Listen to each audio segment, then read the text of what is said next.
I was 6 years old when my mum and I moved in with Nana. Mum and Dad were always arguing, and sometimes there was hitting. So she took me and left. Nana loved us, but she also loved solitude.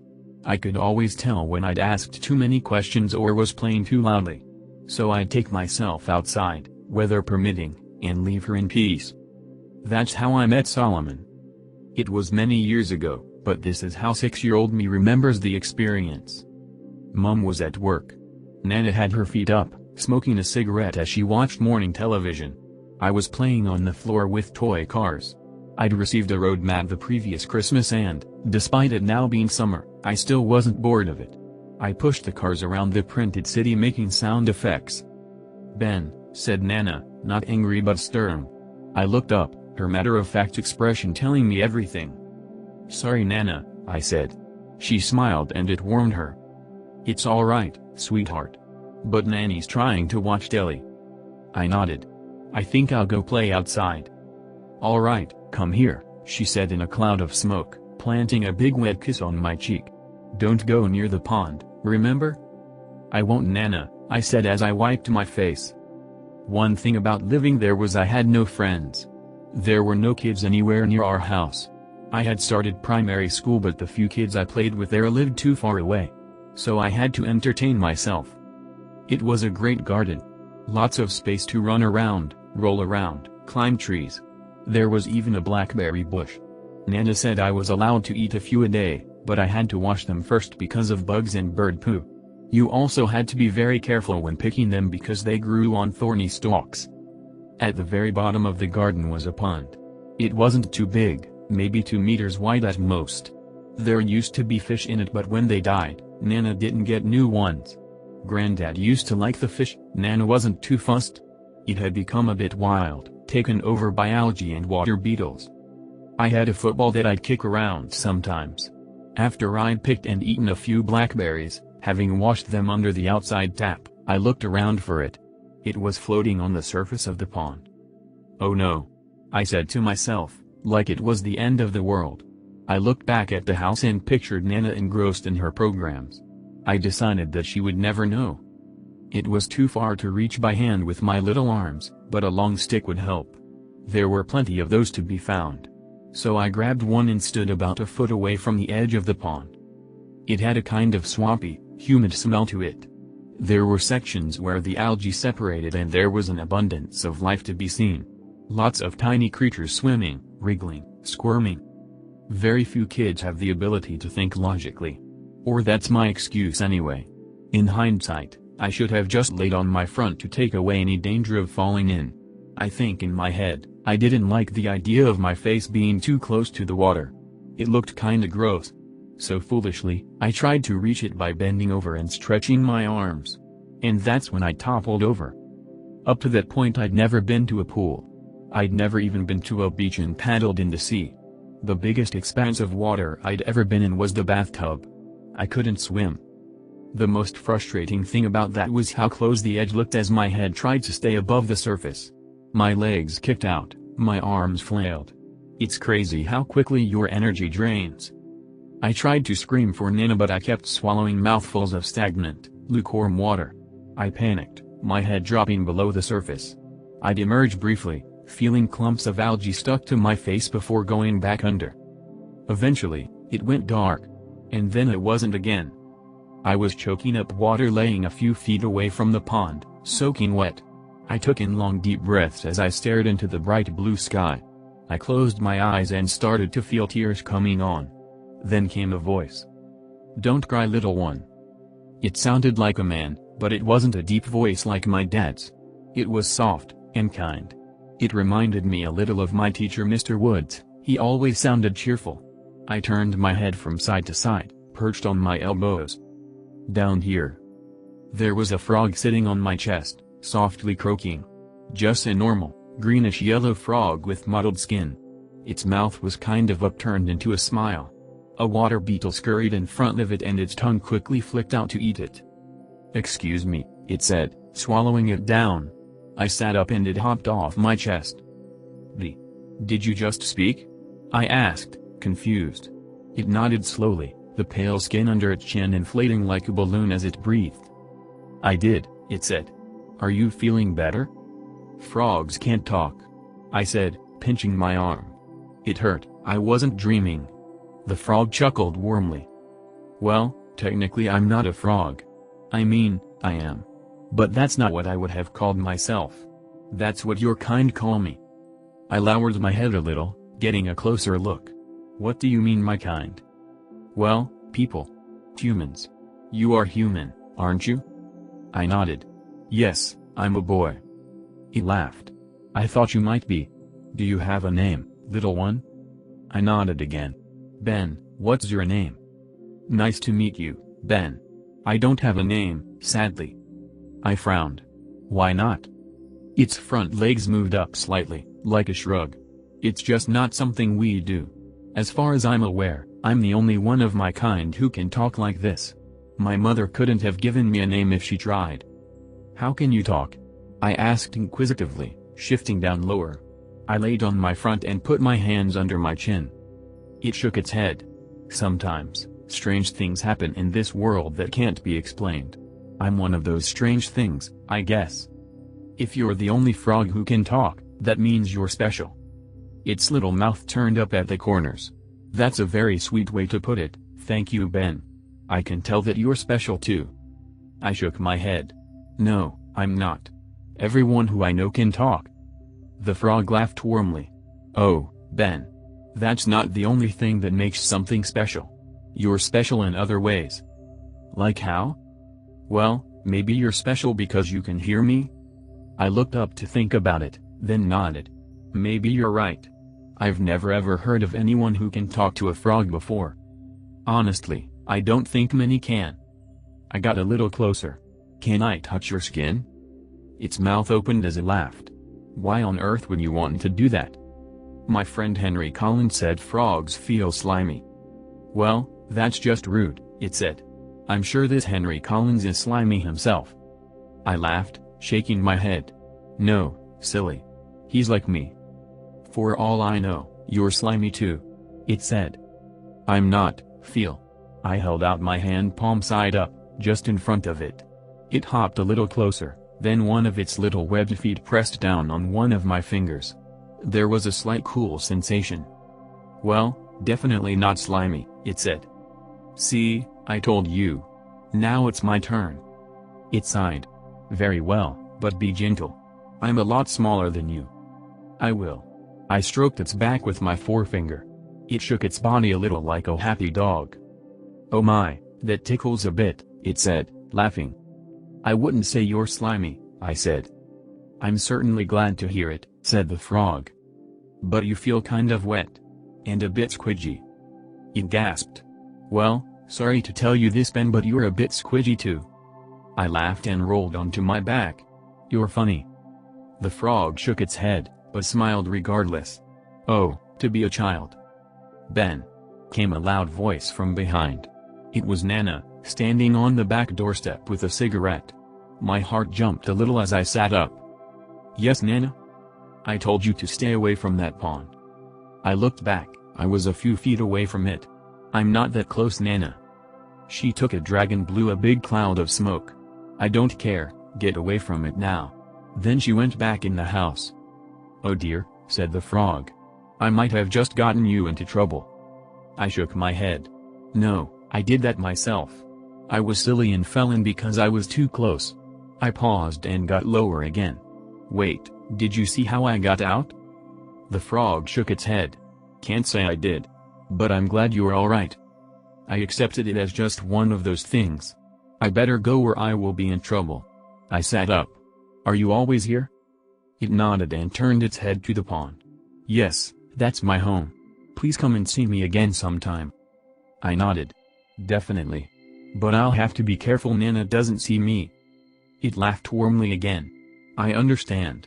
Just to be safe, maybe it's best if you don't tell Nana, or Mom, or even Henry Collins about me. They might not understand. Does that sound reasonable? I nodded. I don't think anyone would believe me anyway. It gave a slight nod. I think you are right. I got up to leave, brushing bits of grass off my front. My clothes were already drying due to the temperature. Ben, the frog said. I looked down. Would you do something for me? I nodded. Sure. I don't think it will be too difficult for you. But, I'd love you to give me a name. You mean, I get to decide what your name is? I said excitedly. It nodded. Absolutely, I'd really like that.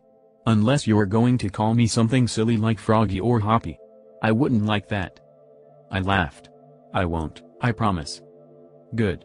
Well, next time we see each other, hopefully I'll have a name. I nodded. You definitely will. I'll think really hard about it. I look forward to it. Goodbye for now, little one. I waved. Bye, Froggy. I said, giggling. It shook its head but laughed along with me. Oh, Ben. You really are something else. Plus. A few weeks passed. I'd spent plenty of time in the garden, sometimes near the pond too. But I didn't see the frog and it was a little disappointing. One day I came home from school. Mom couldn't always pick me up, so it wasn't unusual for her to arrange a taxi to collect me. I walked through the front door and could hear sniveling. Mom, Nana? I called. In here, darling, I heard Mom say from the living room. I walked in, her eyes were puffy and red. She held a scrunched up tissue. What's wrong, Mommy? I asked. She held out her open arms and I accepted them, feeling my eyes fill up. Part of me knew already. It's Nanny, she said as she hugged me. She's gone to heaven, darling. The house felt different without Nana. But no matter how much Mom cleaned around, there always seemed to be the smell of cigarette smoke. It wasn't unpleasant, it offered a strange kind of comfort. It was almost like she was still there. Mom and I were lucky to have the house, it was paid for in full. But Mom still had to work. Sometimes I'd have a babysitter, a nice lady called Sarah who lived in one of the houses down the road. But sometimes that wasn't an option. I know she felt terrible about it, but my mom would leave me on my own on those occasions. Promise me you'll be a good boy, she'd say. Don't do silly things. Be safe. I'd always promise and always meant it. On one of those days I was playing in the garden.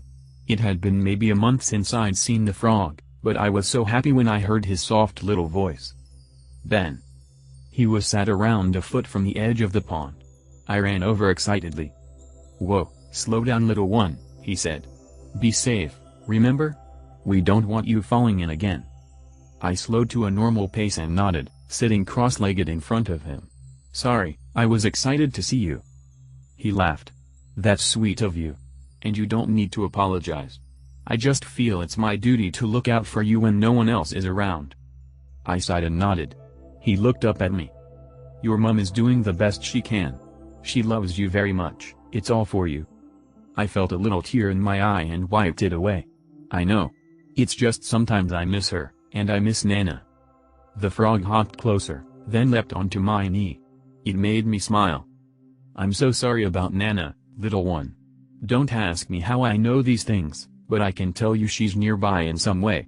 She's a bit mad that you're this close to the pond, but she's happy you've got me as a friend. I cried, but they were mostly happy tears. Dry your eyes, little one. You've got a big job to do today. Do you know what? I shook my head. No. I've already tidied my room, I washed up my cereal bowl, I picked up my cars from the floor. The frog laughed. No, no. I'm not talking about boring jobs like that. This is a very, very important and meaningful job. Tell me. I said excitedly. You need to do me the honor of naming me. I took in a big breath. Oh yes, and I have a name already. A good one. Its little mouth smiled again. Oh my, I can't wait to hear it. My Nana and I used to watch a particular film together, quite a lot. As a kid, I loved it. I need you to remember that. I was a kid. Because it's a bad film. But kids aren't as critical and cynical as adults. They can see past the flaws and focus on the best bits. That's my excuse anyway. King Solomon's Mines. Not only a shameless Indiana Jones ripoff, but shockingly bad all around. It was my Nana's favorite film, mainly because she thought Richard Chamberlain was so handsome. Sometimes it got a little inappropriate, but being a kid it would go straight over my head. I loved your grandfather, but the things I'd let him do to me. Little did we know back then that my Nana would have never stood a chance. I loved the film for very different reasons. Not only because it was our film, but for the sense of adventure. I didn't understand a lot of it, but I enjoyed it nonetheless. At the time, it seemed like the only fitting name. And it would honor my Nana's memory too. Solomon, I said with a smile. I'm naming you Solomon. The frog looked at me curiously, turning his head from side to side. Solomon. Then it smiled. It's perfect? I clapped my hands. Yay, I'm so happy you like it. I never doubted you, he said. I'm proud to call myself Solomon. So now, if anyone asks what your name is, you can tell them. He nodded. I can indeed, though I don't think that opportunity will come up very often. You're still the only thing I've ever spoken to. I gently stroked his back with my finger, and he closed his eyes with a smile. Do you think you'll ever talk to anyone else? He looked up at me. Honestly, I don't think I'll ever meet anyone else special enough. Plus. A few days went by and seeing Solomon was a given. I was happy to have him as a friend, and I appreciated that he didn't always treat me like a child. He'd tell me things as they were, truths that most adults would hide or sugarcoat. But I always felt he had an underlying responsibility to look out for me too. I was a child, and I could act like one. One day we were chatting about school. I was laying on my back and Solomon sat on my chest, like the first day I met him. He cut me off mid-sentence, tapping his little webbed foot. He turned his head to face the house. Sorry, little one. Something's not right. I perched up on my elbows. What is it, Solomon? I could see a change in his expression. He looked concerned. He had this amazing ability to show emotions like we do. Ben, someone's coming. Someone you'll recognize. I need you to know that whatever happens right now, you'll be safe. Do you understand? I sat up, and Solomon leapt onto the grass. You're scaring me, Solomon. I don't mean to, little one. It might get scary, but believe me. You'll be safe. My breathing started to get heavier and I felt butterflies in my stomach. Solomon hopped closer and rested a foot on my hand. Look at me, Ben. I looked down, my breathing stuttered. Do you trust me? My lips trembled a little but I nodded. I did trust him, as much as I trusted my mom or Mr. Woods. Good boy, he said. I heard a loud noise come from inside the house. It made me gasp. Remember, you'll be safe. I'll always be honest with you. But, you need to go see who it is. I sniveled a bit and nodded, standing up slowly and turning to the house. I started walking. I'm here, little one, he called from behind. I walked closer to the house, hearing the sound of furniture moving around. Every now and then I heard an expletive. I did recognize the voice. It was my dad. I hadn't seen him since we moved into Nana's house. I didn't want to, he wasn't nice to Mom. I walked into the back door and through the kitchen, following the sounds of disturbance. They took me to the living room where he was rummaging through drawers. It took him some time to notice I was there. He jumped when he saw me. Jesus fucking Christ, Ben. My hands shook a little. I didn't like it when he used bad words. What are you doing here? I asked, my voice wavering. He shook his head. Hello to you too, boy. Where's your mother? She was at work. I couldn't lie and say she was home, so I said nothing. He laughed. She's not here, is she? The worthless bitch left you on your own. That's negligence. Leaving my fucking son unsupervised, who does she think she is? Stop saying bad things about Mom, I shouted, my whole body trembling. She's got you fucking wrapped around her little finger, hasn't she? He started to step closer, I backed up. What lies has she been feeding you, huh? Turning my own son against me. She didn't tell me anything, I cried. I heard the things you said. I saw what you did. He shook his head and grinned in a sarcastic way. Right. Well, you're a little kid and have a wild imagination. She's twisted it. I didn't do shit. I slowly stepped back through the hallway as he edged closer. Anyway, I heard the mother bitch is 6 feet under. There's gotta be some cash around here. That Scrooge hated spending money. Unless it was for a pack of John Player specials, ha. I shook my head. There's nothing. He smiled. Well, I'll just have to keep looking on my own, then. There's nothing. I shouted. Stop saying bad things. Get out. The phone was on a little table by the staircase. It was just behind me. I ran to it and started dialing 999. It was a rotary dial, and each 9 took forever to make its way round. I'd barely managed to before he snatched it out of my hand. "You little shit," he sneered, pushing me back against the staircase. "What the fuck do you think the police are gonna do? They'll take you away. Is that what you want?" I started crying and hit out at him, but he just laughed. "I hate you," I sniveled. "I wish you wasn't my dad." As if by magic, the sound of sirens could be heard in the distance. It was enough to spook him, his head turning towards the front door. Then back to the phone. No, it couldn't have. That's not possible. It was a miraculous coincidence, but he fell for it. I just stared at him, shaking. "You know what? I bet you're not even mine anyway. Your slut mother couldn't keep her legs shut." He backed up to the front door and opened it. "Yeah, there's no way a little cunt like you is mine." He left and slammed the door behind him. The word he used was genuinely new to me, so it didn't have the desired impact. It confused me. But I figured it wasn't very nice anyway. My trembling legs carried me down to the bottom of the garden. Solomon was there. He hopped closer as I got near the pond. "Are you all right, little one?" he asked. I nodded, but fell to my knees and cried. "He didn't hurt you, did he?" I shook my head. "No. I believed you. It was scary, but I believed you." He patted his little foot on my knee. "You're a very brave boy." Plus. When Mom came home I had to explain to her what had happened. She panicked, and held me tighter than she ever had before. If anything good came from it, it's that she told me she would never leave me alone again. I helped her clear up the mess Dad had made. I asked her if she was going to call the police and there was a flash of consideration in her eyes. But she decided against it. That night when I went to bed, it started to rain. I could hear it tapping against my window. I always loved that sound. It was comforting. It hadn't rained for weeks, which was strange for the UK. I awoke late. A sudden bright flash emanated from behind the curtains, followed by a loud crack of thunder.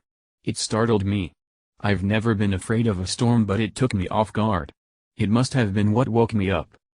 I opened my curtains just enough to see the rain coming down hard, then I watched in awe as the forks of lightning spread across the night sky. I blinked hard as the next crack of thunder struck, laughing to myself. As the next flash came I looked down to see Solomon's pond rippling. I thought about how happy he'd be swimming around in the rain. There came a loud crash from inside the house. Then I could hear muffled voices. I jumped down from my bed, my room illuminated briefly with the next sheet of lightning. I knew the thunder was coming, but it still made me flinch as I crept closer to my door. I pulled it open just a little and listened closely. My mom was talking downstairs. No, shouting. Then came the voice that my heart already knew was responsible for it. My legs felt like jelly as I quietly walked across the landing and held onto the banister, looking down. A flash of light spread across the floor, then a loud scream mingled with the rumbling thunder. It filled me with dread. I heard my dad shout more horrible words, then I saw something that I'll never forget. My mom slowly came into view. She was crawling on her belly, and the back of her head was thick with blood. Her blonde hair clumped together. "Mom!" I screamed, and her face slowly turned upwards. Her eyes briefly met mine. They were wide with horror. Her mouth opened, she was trying to say something. Then she collapsed. As I started to cry my dad came into view. He was holding a hammer, the head of it a glossy dark red. He looked up and sneered as the lightning struck again, and the crash of thunder was like a starting gun. I ran back into my room as I heard my dad on the staircase, slamming the door shut. There was a chest of drawers just to the side and, being young and stupid, I thought I might be able to push it over to stop him from getting in. The reality was it didn't move an inch. He burst in, making me scream. "Time to be with your whore mother," he snarled, swinging the hammer down. I managed to duck out of the way and it smacked into the side of the drawers. I was on my hands and knees crawling to my bed. I wanted to go underneath it, like it would fool him. That silly childish logic again. I didn't get far though. He picked me up by the scruff of my Thomas the Tank Engine pajamas. He held me up by one hand, the other holding the hammer high above. The lightning revealed strands of blonde hair matted to the head with blood. He grinned in such an evil, hateful way. "You know how I know you're not really mine? I have no problem with bashing your tiny little skull in." I grabbed onto his wrist for support. His clenched fist was just in front of my face. I wanted to try and bite it, but I knew I couldn't reach. So I did the next best thing. As the hammer rose higher, I kicked out as hard as I could with my left foot. I got him good between the legs. The pain I felt in my bare toes was excruciating, but it paid off. He dropped me and fell back, groaning as he let go of the hammer and held his crotch. But of all the places he could have rested, it had to be against the door. I jumped on my bed and threw my curtains open, scrambling to open the window. My dad was moaning behind me. "You little fucker," he said. It was a pitch higher than normal. The window opened outwards, my face splashed with rain. I looked down and could just make out the roof of the little extension that was part of the kitchen. The lightning gave me an even better look. It didn't look like too much of a drop, but it was scary enough to make me hesitate. "You're dead, boy," he screamed, lunging for the hammer and then throwing himself on the bed. I screamed and hung backwards from the window, my hands gripping onto the ledge. The rain came down hard on my face, but I could make out his blurry outline. The flash in the sky showed him looming over me, and as the next thunderclap came, the hammer came down. It caught my wrist. I barely had time to acknowledge the pain, then I was falling. I hit the roof feet first, toppled over, then rolled down the slightly slanted tiles until I met the edge. I tried to cling onto something but my hands wouldn't grip, slipping with the combination of water and slimy rooftop moss. I hit the back garden hard, knocking the wind out of me. If it hadn't been raining it might have been worse. The sodden grass somewhat cushioned my fall. That being said, I was frozen for a good few seconds as I tried to catch my breath. As soon as that was under control, that's when I really started to notice the pain in my wrist and toes. I managed to roll over and get to my feet. The back garden was darker than the house, but every flash helped me see the way. I held my wrist to my chest, supporting it with my other hand, and limped in the direction of Solomon's pond. My tears were indistinguishable from the rain. My body was as wet as it had been on the day I met Solomon and almost drowned. My dad's voice roared from somewhere behind me, making me take in a sharp breath. "I'm coming for you, boy. No one will recognize you when I'm done crushing your face." I darted into the greenery on my left, ducking down. I crawled in, wincing as I put pressure on my bad wrist. I didn't stop until I felt a sharp pain on my right shoulder. It was a thorn. I was in one of blackberry bushes. I sat up and turned around, pulling my knees up to my chest for comfort. Then I slowly rocked myself as my lips trembled. When lightning struck, I saw my dad looking around the garden. The hammer was constantly raised above his head. He poked his head inside bushes, looked behind trees. He smashed the windows of the little garden shed we had and was adamant he found me, screaming with anger when he realized I wasn't inside. "Get your fucking ass out here, now!" Every crack of thunder made me jump like I wasn't expecting it.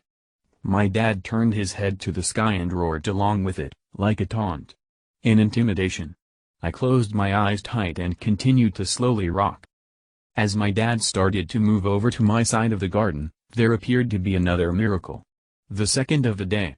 The storm must have been testing the electricals of the house, and something triggered the fuse box. Most of the lights went out. It got his attention. "Gotcha!" he yelled, and ran up the garden. The next flash revealed he'd gone back in the house.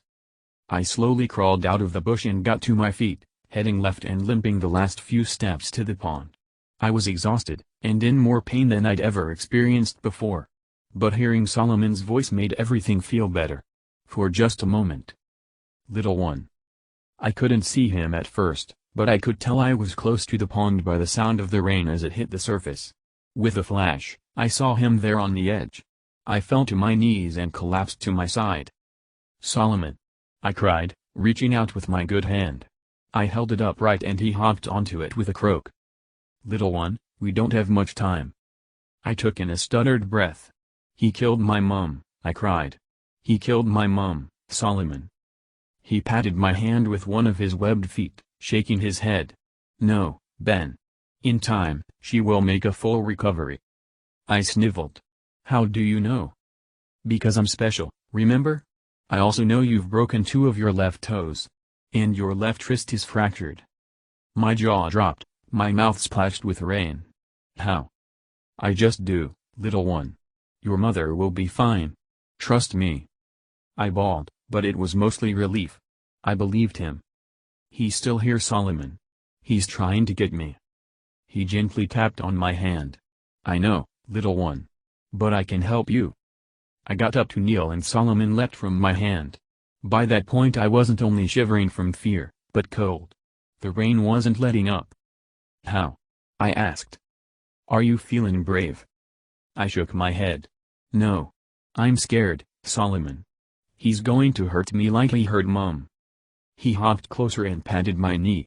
I won't let him, Ben. But I need you to be a big, brave boy. Can you do that? I looked over my shoulder, the house briefly illuminated in a flash. Then the lights went back on. It made my heart jump. Please, little one. Be brave. I turned back and nodded, but I didn't feel brave at all. My stomach churned. What should I do? Something scary. I need you to bring your father to me. I held my bad hands to my chest. How, Solomon? He'll hurt me before I have the chance. He shook his head. Not if you're fast. And clever. I know you're clever. I started crying again. But I'm just a little boy. Solomon sighed. Oh, Ben. I wish I could hug you. You're so much more than just a little boy. Before I met you, I was just a little frog. But you made me special, because you are special. Believe in yourself, little one.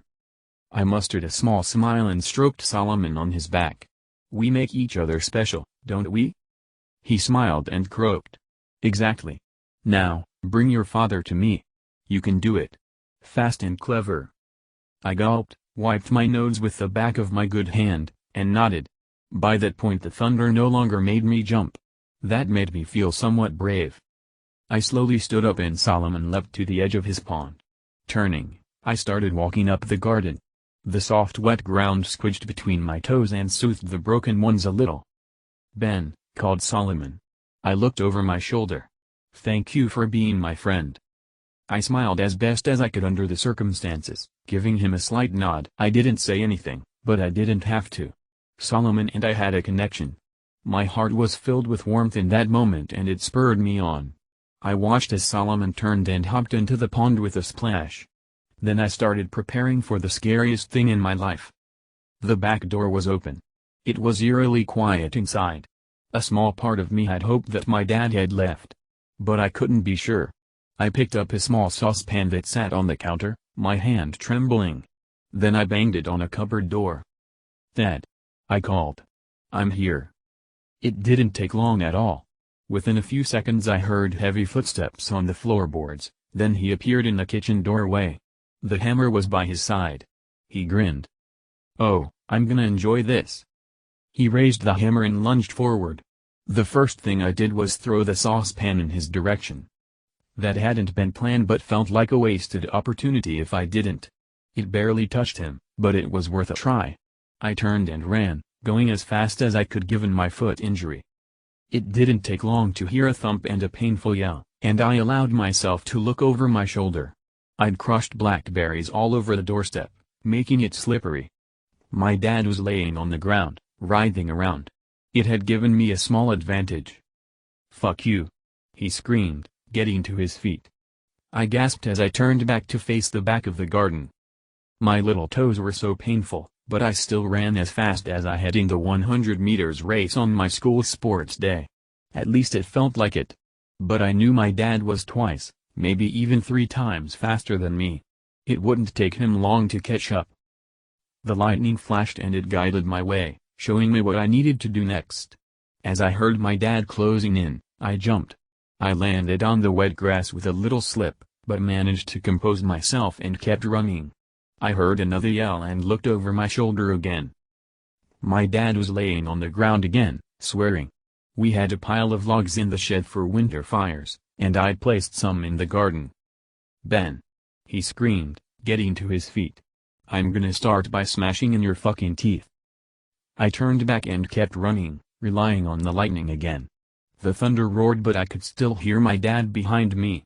I jumped over another log, but that one didn't stop him. He was looking out for them now.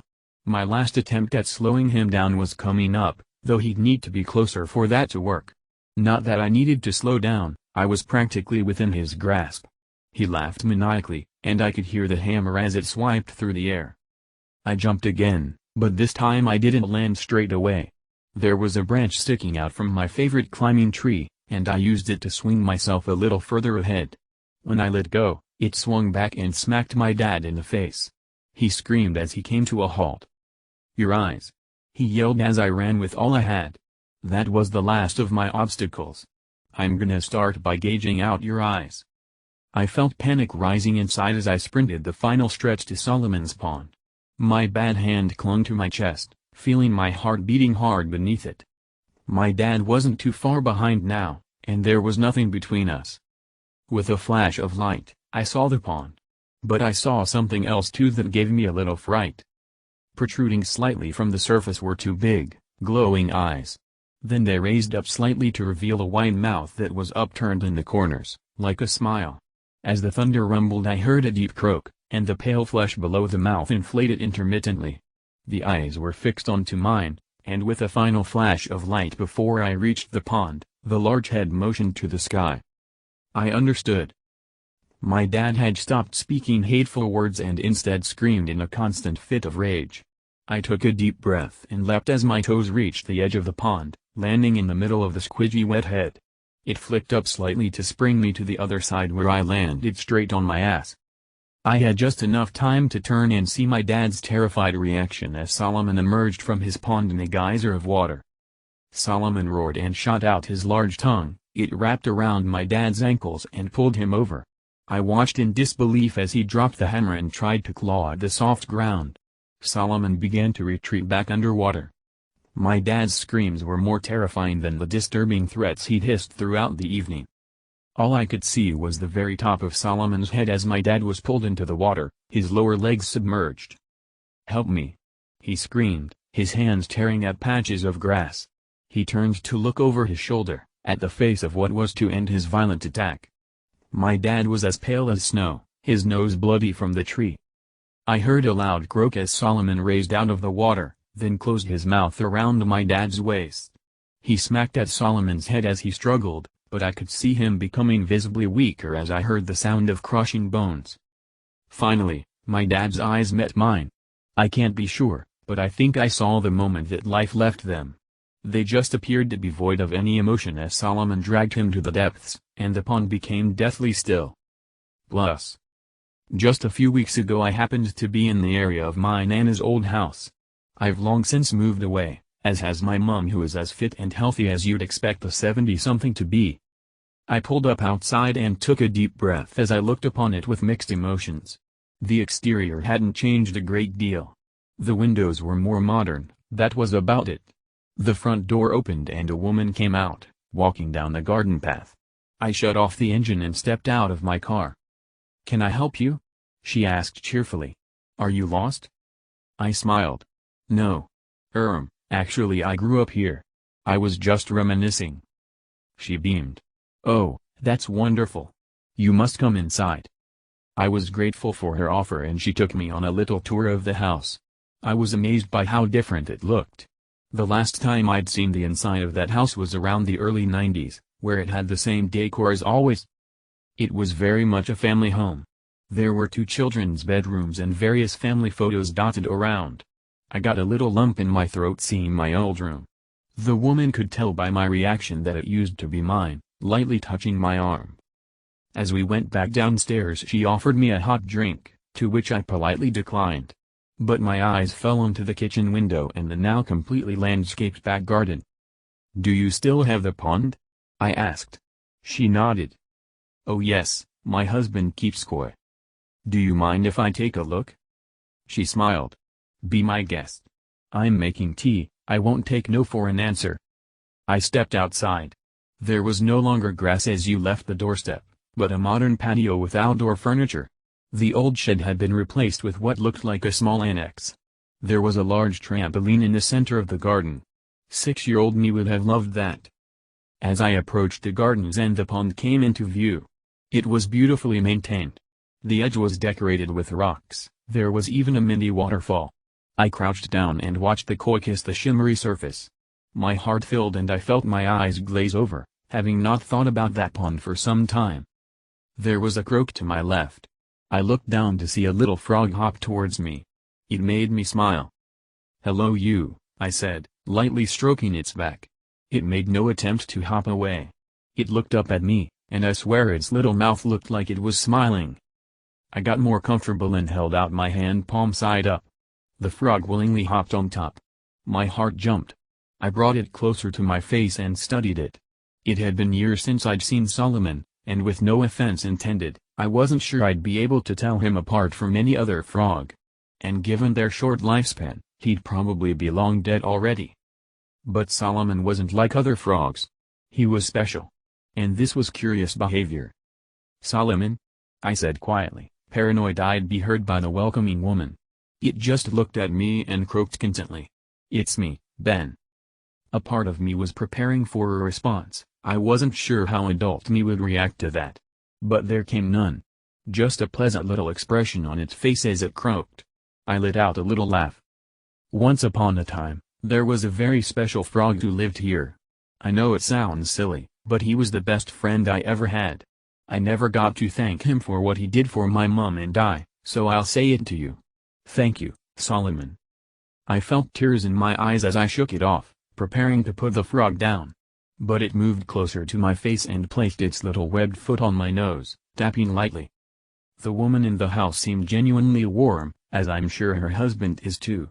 But I knew in my heart, if either of them turned out to be monsters, their children would be safe for as long as they lived here.